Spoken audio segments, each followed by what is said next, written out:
hermanos, estamos gozosos aquí en esta casa de vida. Vamos a darle el respaldo a lo que estamos nosotros estudiando, ¿verdad? Que Dios nos da los recursos que nosotros necesitamos a profundidad, conocer, para podernos meter en esos recursos y poder estar bien, hermano. Usted necesita, para estar bien, necesita los recursos de Dios. Y estar obedeciendo a Dios completamente para poder usted estar liberado físicamente y que usted pueda tener vida eterna. De esa manera.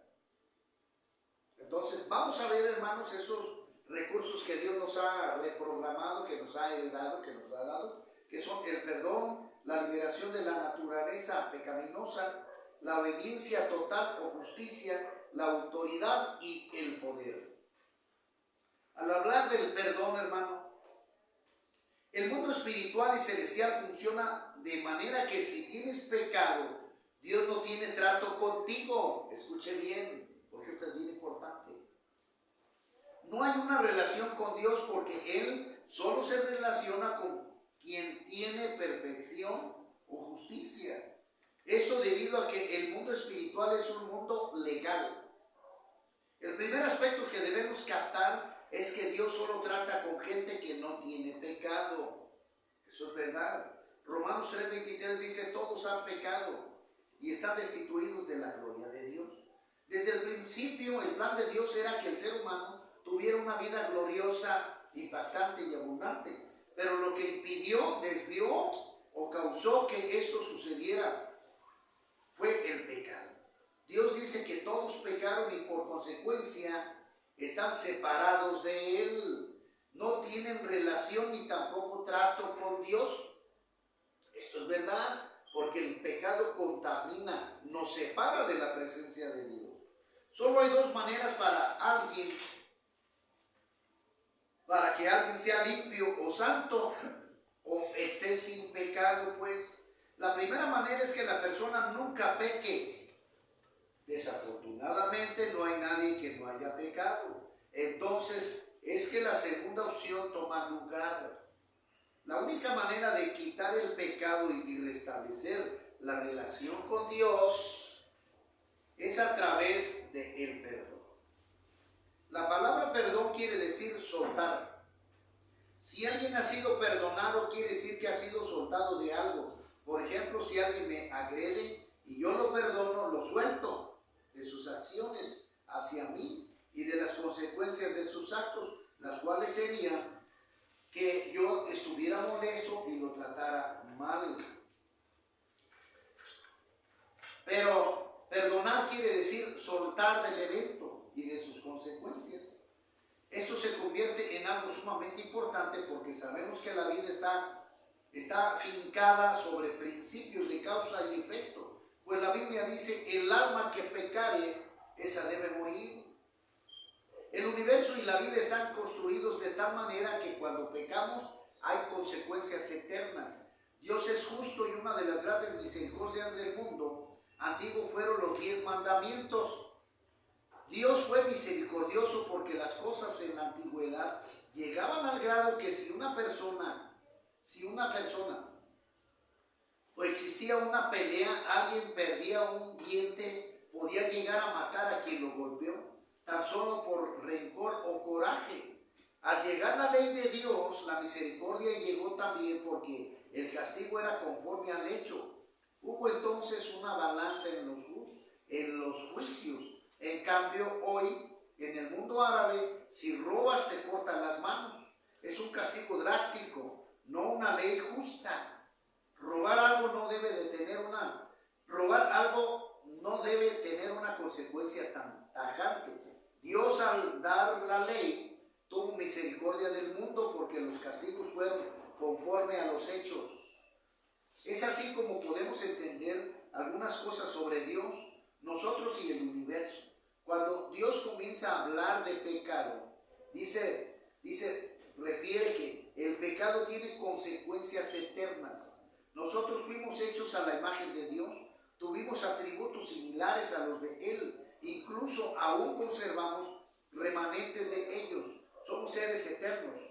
nos ha sido dada la capacidad de crear vida de la nada. Nuestros hijos no existían anteriormente, pero ahora si no cesaran de existir, pues estarán en el cielo o en el infierno eternamente, pero existirán para siempre. De pronto nos damos cuenta que nuestros hechos tienen grandes consecuencias y si pecamos los resultados o efectos serán eternos.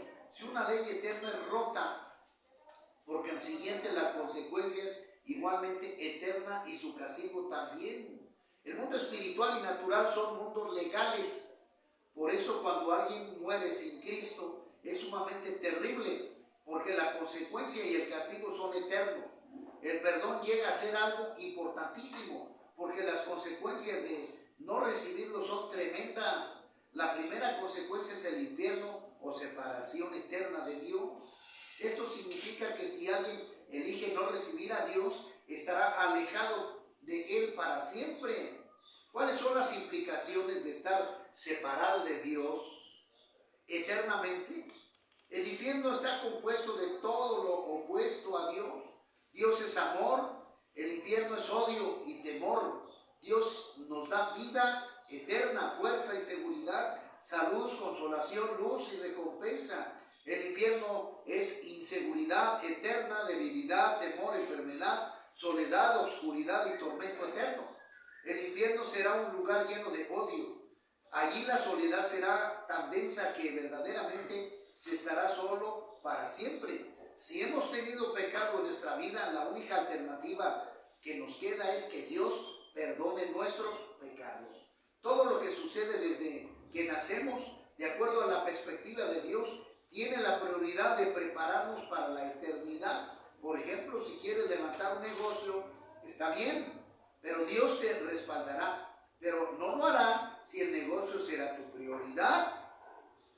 Para Él es mejor que estés preparado para la eternidad, aunque estés en quiebra. Eso quiere decir, hermano, que Dios trabaja de la misma manera. Cuando nosotros, digamos, como lo vamos a dar un poquito más claridad a este punto, cuando nosotros pecamos, quebrantamos una ley de Dios, como dice la Escritura, no robarás, lo vimos en los mandamientos, no matarás, no tendrás la mujer de tu prójimo. Y nosotros estamos, hermanos, quebrantando una ley, perdón, eterna. El castigo va a ser eterno, muy diferente en el mundo natural. Que si yo, por ejemplo, robo, bueno, me va a agarrar el policía y me van a dar 5 años de cárcel. ¿Sí lo comprendemos? Sí, amén. ¿Sí lo comprendemos? Sí, amén. Entonces son dos eventos diferentes. Si nosotros pecamos deliberadamente rompiendo una norma o ley de Dios, el pecado, la consecuencia de la respuesta de Dios, va a ser también un castigo eterno, hermano. No va a ser natural. Tú rompiste una norma, una ley de Dios y el castigo va a ser eterno.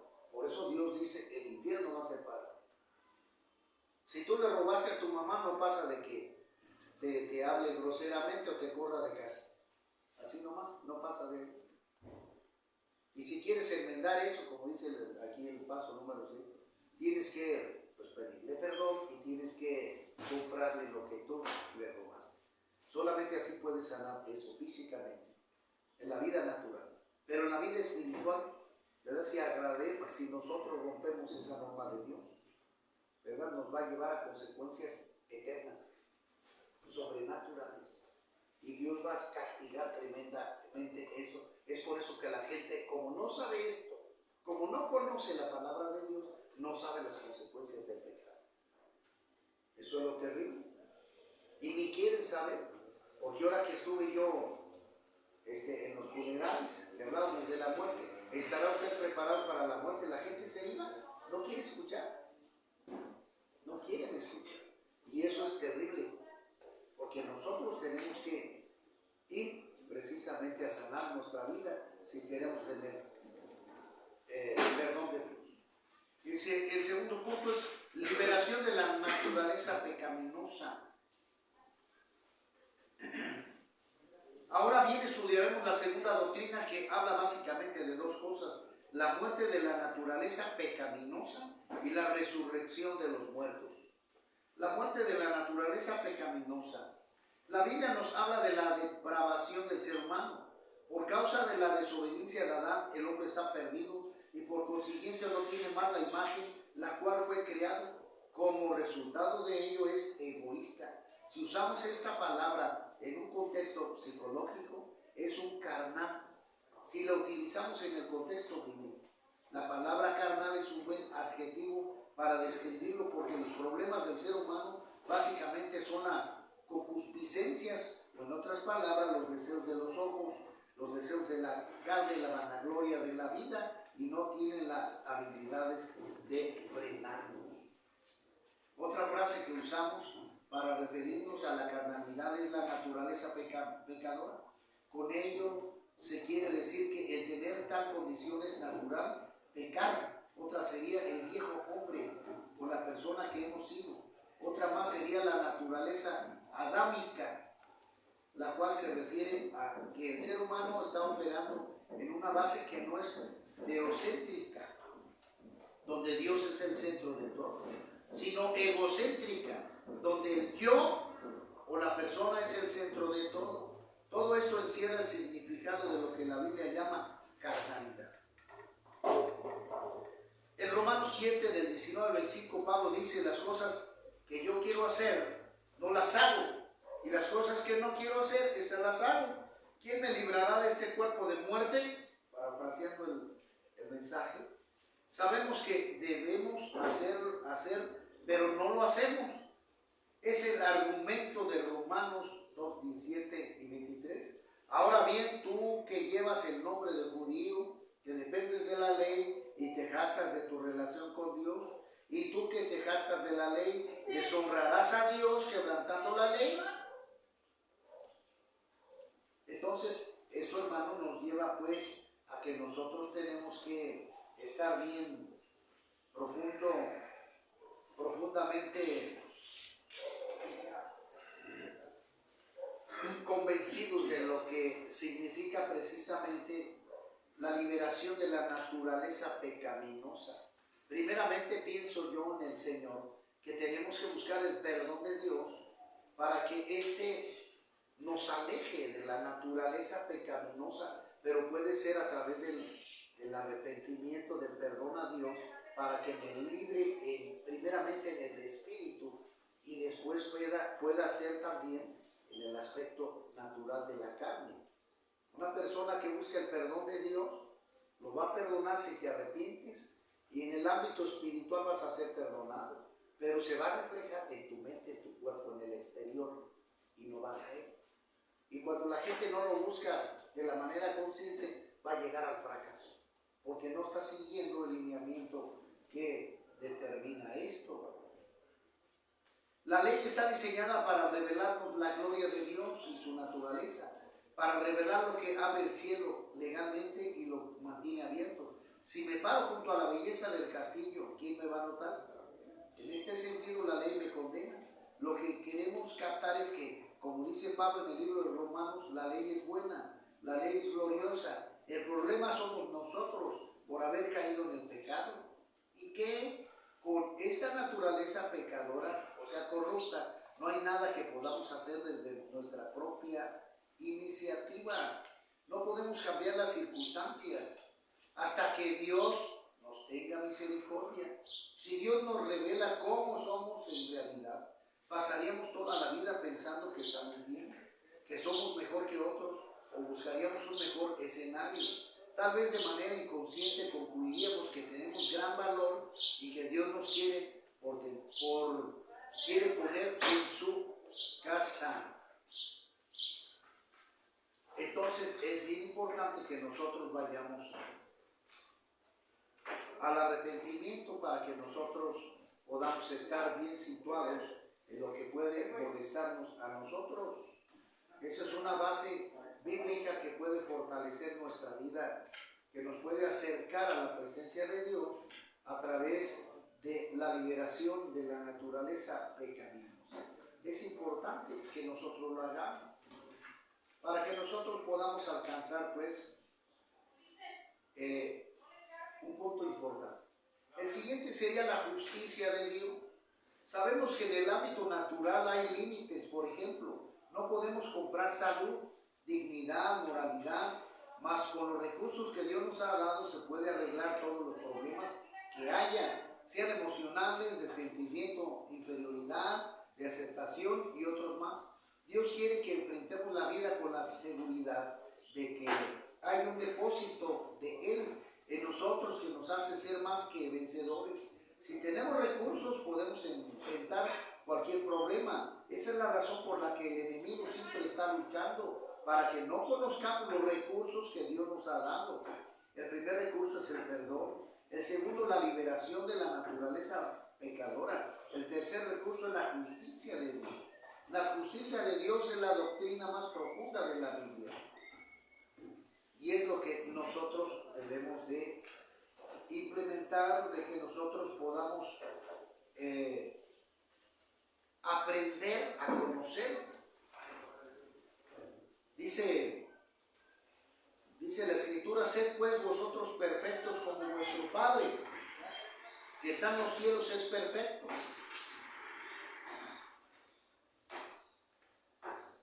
Un síntoma de justicia es perfección.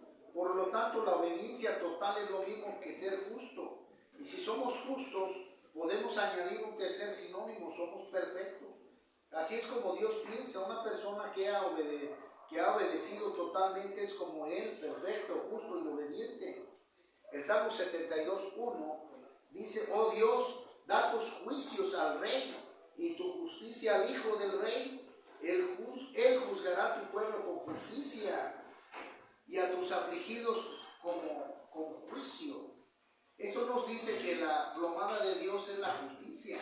Él mide si somos justos o no, y todo el mundo será juzgado por la palabra de justicia. Dios nos observará el día del juicio, y si nos encuentra la medida de la justicia en nuestras vidas, seremos rechazados. Entonces, hermanos, el punto de la justicia es importante, porque la justicia de Dios es que si nosotros caemos en pecado, como Él es justo, nos va a retribuir lo que merecemos, el castigo. Así como también Él es justo y va a premiar, como lo dice Apocalipsis 22:12, ¿verdad? Que Él va a premiar a aquellos que permanecieron en la verdad, en aquellos que hicieron su voluntad. ¿Eso es justo? No, porque por ejemplo, Dios no puede darle un premio a un ratero, por decir. A uno que mató no puede darle premios. No.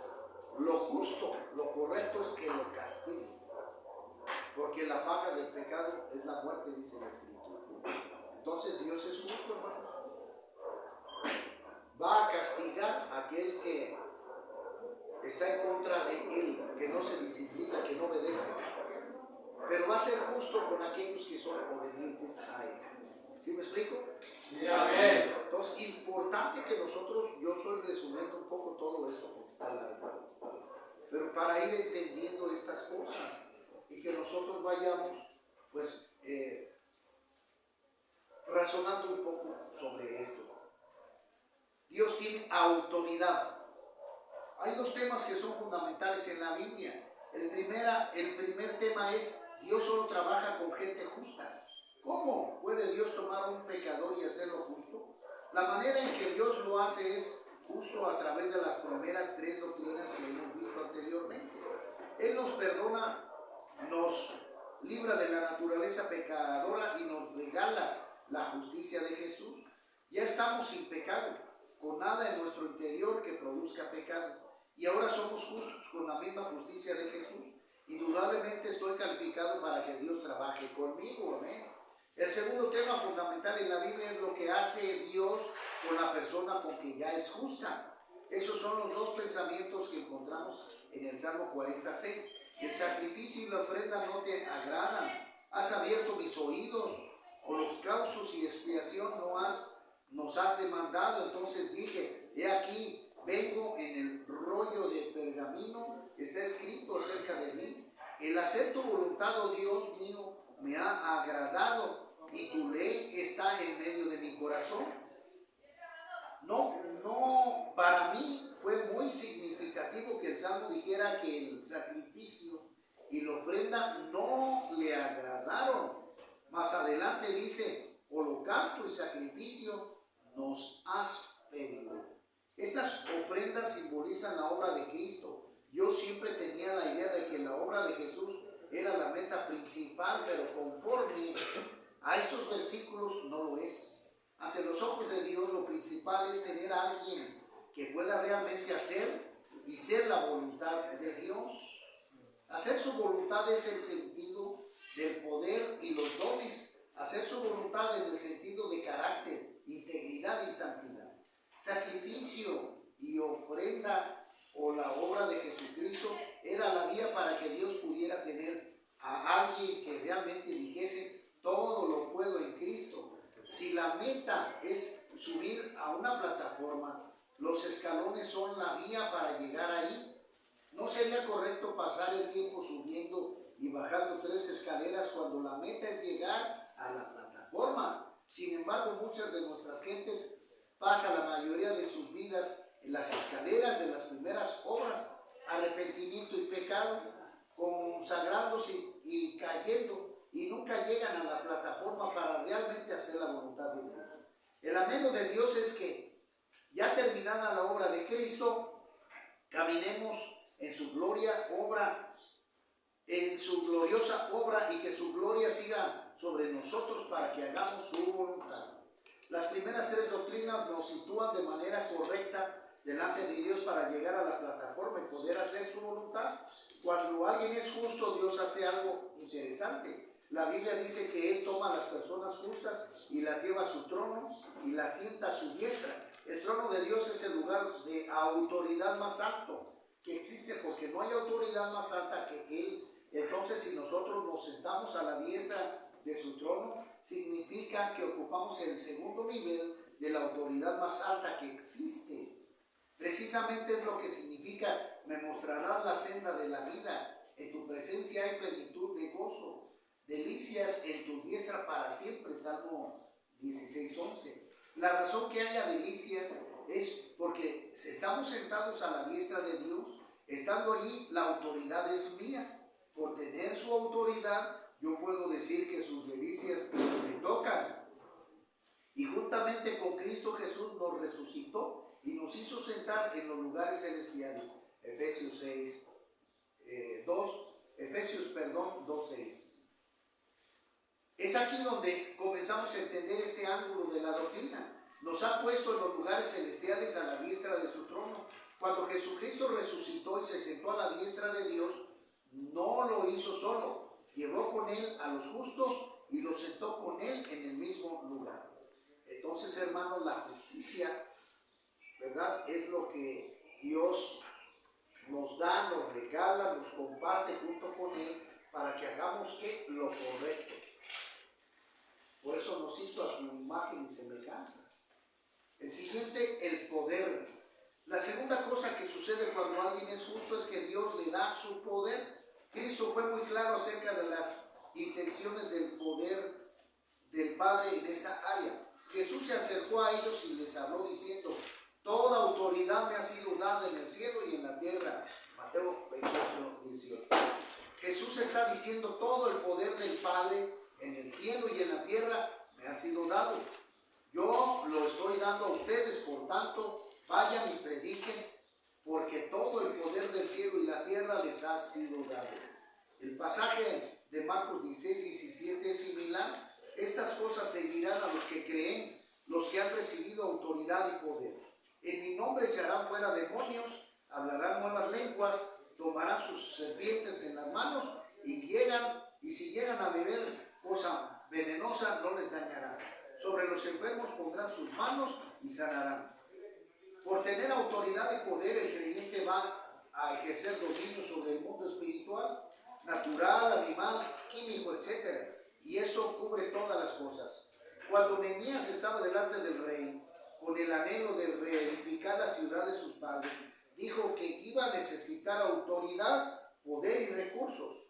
Nosotros como Nehemías somos llamados a poseer gran reino y nos ha sido dado el poder, la autoridad para hacerlo. También en Lucas 24:49 se nos comunicó que íbamos a recibir poder. Jesús dijo que seríamos investidos de poder en lo alto y dijo a sus discípulos que debían ir y esperar en Jerusalén hasta que sean investidos por el poder de lo alto, o sea, del Espíritu Santo. En cada uno de los evangelios Jesús nos comunicó que el poder de Dios iba a ser dado al creyente. El que en mí cree, las obras que yo hago, él las hará también, aún mayores, porque yo voy al Padre. Juan 14:12. Hechos 1:8 dice que recibiremos poder cuando hayamos creído. Poder en griego es dunamis.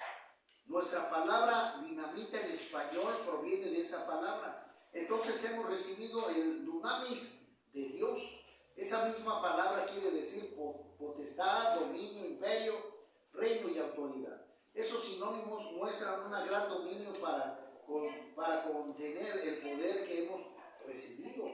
Pablo amplía esa descripción en la palabra. ¿Y cuál es la superintendente grandeza de su poder para con nosotros los que creemos? Según la operación del poder de su fuerza, la cual operó en Cristo, resucitando de entre los muertos y sentándose a su diestra en los lugares celestiales. Efesios 1:19. No solo usa la misma palabra poder, sino usa algunos adjetivos para magnificar lo que realmente es. La superintendente grandeza de su poder significa que se encuentra mucho más arriba de cualquier cosa normal.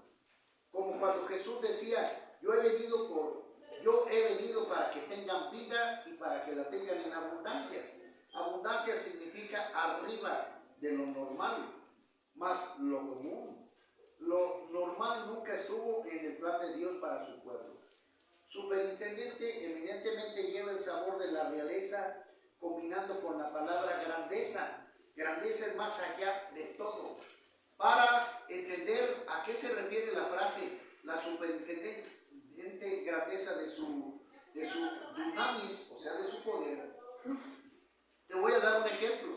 Ese es el poder que resucitó a Jesús de entre los muertos y ese mismo poder que está en cada creyente. Esa descripción del poder de Dios ha sido dada en términos que podamos entender. Pablo, determinando esta explicación, nos dice, y aquel que es poderoso para hacer todas las cosas mucho más abundante de lo que pedimos o entendemos, según el poder que actúa en nosotros. Efesios 3:20. El poder de Dios en mí está operando en un nivel más alto de lo que puedo entender. Cosas que ojo no vio, ni oído oyó, ni ha subido en el corazón del hombre. Son las cosas que Dios ha preparado para los que le aman. Primera de los Corintios 2:9.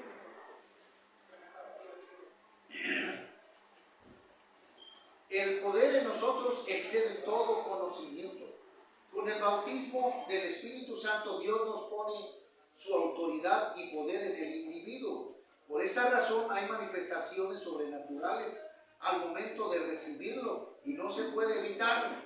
Jesús desde el momento del bautismo andaba en el poder del Espíritu Santo. En el día del Pentecostés, el poder de Dios fue derramado sobre los justos y desde aquel día el mundo no ha sido igual. Todo avance, descubrimiento, beneficio de todo tipo, ya sea en la medicina, aerodinámica, industria, sistema o leyes de la vida del ser humano y la bendición para las personas, ha sido por el derramamiento del Espíritu Santo de ese momento. Entonces, pensándolo bien, hermano, vamos a resumir que si nosotros no buscamos a Dios de la manera correcta, es decir, cuando nosotros nos arrepentimos de todo lo que hemos hecho malo, entienda, porque uno es precisamente el camino eterno y el otro es el camino natural. Aquí vamos a pagar los errores que cometimos físicamente. Y en el ambiente espiritual vamos a pagar los errores que cometimos espiritualmente. Y si tú no te alejas del pecado y pides perdón, no vas a encontrar la vida eterna, sino el castigo eterno que es el infierno. Por eso es importante que tú busques la Escritura, la Biblia, que es el siguiente tema que vamos a lograr en otro lugar. Entonces, la Biblia va a ser el manual de vida para que nos fortalezcamos, nos arrepintamos de todo lo malo que hicimos por desconocimiento de la palabra y que a través del arrepentimiento volvamos otra vez a la plenitud de Cristo. ¿Me explico? Sí, amén. Pero que tenemos que vivir en santidad y en obediencia, no para regresar, no, sino para estar justos con Dios y hacer su voluntad. Después de que usted salga, pues de aquí se arrepienta, usted siga viviendo, pero en la iglesia, alimentándose y haciendo el bien. ¿Sí me explico? Sí, amén. Es lo que tenemos que hacer. Dios los guarde a todos, que Dios los bendiga y que tengan excelente tarde. Compartan esto, por favor.